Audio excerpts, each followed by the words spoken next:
Di sebuah desa kecil yang tenang, hiduplah seorang ayah bernama Pak Sukri bersama anak semata wayangnya, Putri. Pak Sukri adalah seorang guru ngaji yang sederhana. Rumahnya tidak besar, semenjak istrinya meninggal, Pak Sukri membimbing Putri dan mengajari agama serta sopan santun yang baik sebelum sekolah. Ia selalu berkata, "Putri, dunia ini hanya tempat singgah. Jangan lupa bekal ke akhirat itu amal dan doa."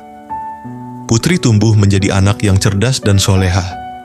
Ia dikenal di kampung sebagai anak yang pandai dan rajin.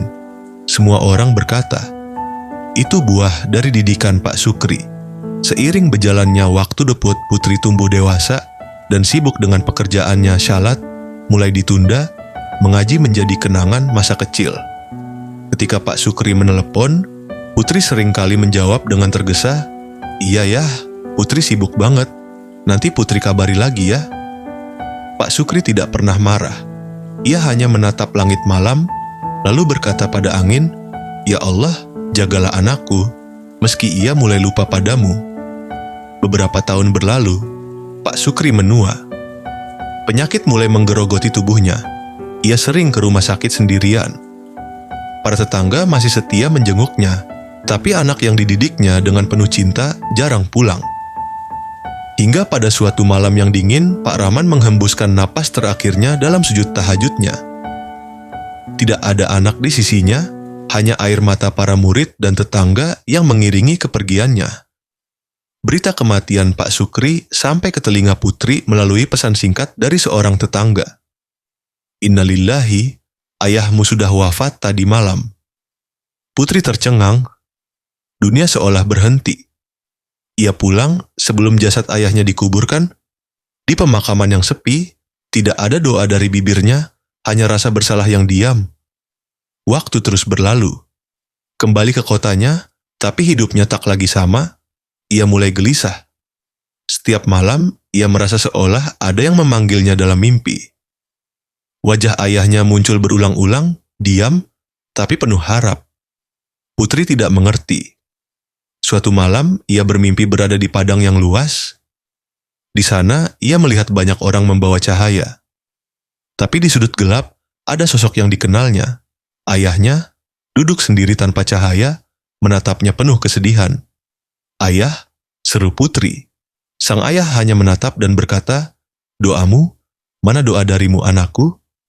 Putri terbangun dengan keringat dingin. Hatinya bergejolak. Ia menangis. Untuk pertama kalinya sejak ayahnya wafat, ia mengangkat tangan dan berdoa, "Ya Allah, ampunilah ayahku, lapangkanlah kuburnya, terangi dengan cahayamu." Air mata mengalir deras. Putri tersungkur dalam sujud panjang. Sejak hari itu, ia mulai berubah. Salat ditegakkan, Al-Quran dibaca kembali, dan tiap malam ia kirim doa untuk sang ayah. Namun dosa kelalaian itu terus menghantui. Putri pun memutuskan untuk kembali ke desa, membangun kembali tempat mengaji sang ayah, dan mengajarkan anak-anak kecil seperti dulu ia diajari.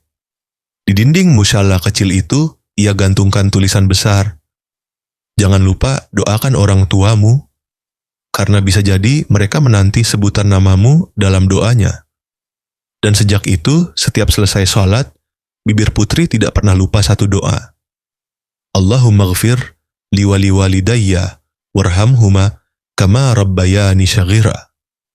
Cerita ini bukan hanya tentang Putri dan Pak Sukri. Ini tentang kita semua.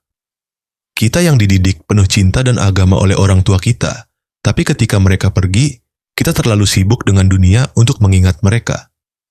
Padahal Rasulullah bersabda, "Jika anak Adam meninggal, maka terputuslah semua amalnya kecuali 3, sedekah jariyah, ilmu yang bermanfaat, dan anak syalih yang mendoakannya." HR Muslim. Maka mari bertanya pada diri kita masing-masing, sudahkah kita mendoakan ayah dan ibu kita hari